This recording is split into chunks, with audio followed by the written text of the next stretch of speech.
As we wrap up week number 3 of the Trump 2.0 administration, this is, or shall I say was, the headquarters of USAID in Washington, D.C. They literally shut it down and removed the sign.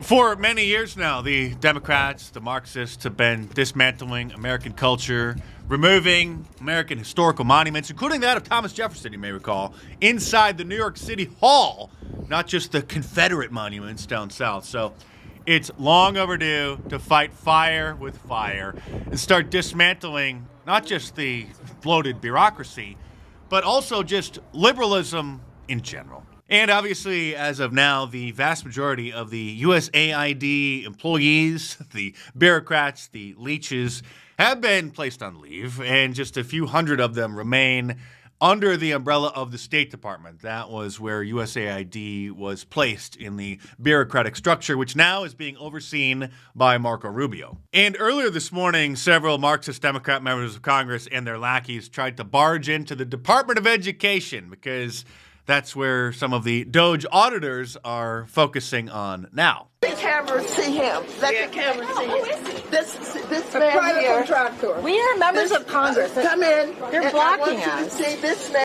We're members of Congress. We're above the law. Man here, who is a federal employee. He told us. No, he's not. Are you a federal employee? No. Huh? Yes. No, he said he's a federal employee. We pay him. We raise money to make sure that we have a Department of Education. No, ma'am. Fundraising doesn't support the Department of Education. Our tax dollars do that. Everybody that's hired at the Department of Education are here because we pay for them to be here. He's standing here today in order to keep the crazies out of the building. Blocking the door, and he can't give us a good reason why he's blocking this door. Because you're going to engage in disorderly conduct, ma'am. We are not allowed in the building to talk to them.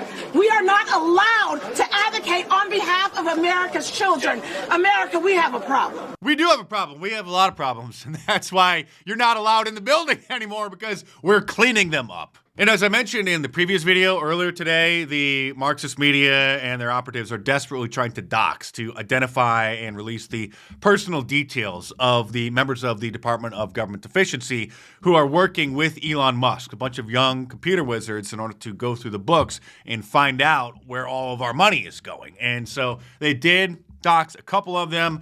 One of them, it turns out, had made some supposedly racist posts or racist jokes in the past, and so he resigned, and they celebrated their scalp. But Elon posted a poll asking people if we should bring back the staffer who made some supposedly inappropriate statements, and 78% said yes. J.D. Vance responded to the poll saying, "Here's my view. I obviously disagree with some of Elise's posts, but I don't think stupid social media activity should ruin a kid's life. We shouldn't reward journalists who try to destroy people ever. So I say bring him back. If he's a bad dude or a terrible member of the team, fire him for that." Then President Trump was asked about JD's comments during a press conference today. One of the DOGE engineers was fired for some inappropriate posts. The vice president says, bring him back. What do you say? Well, I don't know about the particular thing, but if the vice president said that, did you say that? I'm with the vice president. Thank you, Peter. Yes! We're canceling cancel culture, and we're going to make racist jokes great again, whether the Democrats like it or not.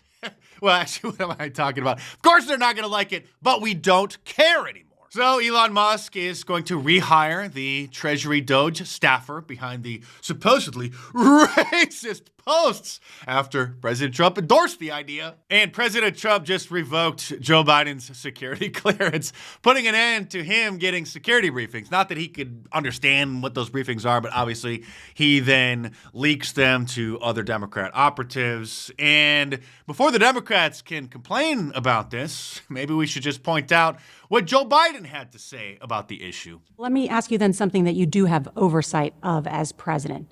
Should former President Trump still receive intelligence briefings? I think not. Why not? Because of his erratic behavior unrelated to the insurrection. I mean, you've called him an existential threat. You've called him dangerous. You've called him reckless. Yeah, I have, and I believe it.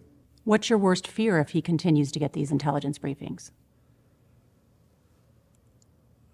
I'd rather not speculate out loud. I just think that there is no need for him to have that intelligence briefing. Well, there certainly isn't a need for a dementia patient to have the intelligence briefings, because if somebody can't be trusted to operate a coffee machine safely, they certainly shouldn't be given classified material. Here's what President Trump posted on Truth Social about the issue. There is no need for Joe Biden to continue receiving access to classified information.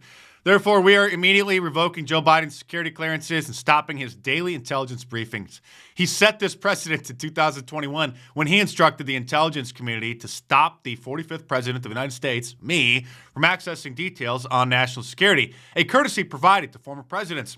The Her report revealed that Biden suffers from poor memory, and even in his prime, he could not be trusted with sensitive information.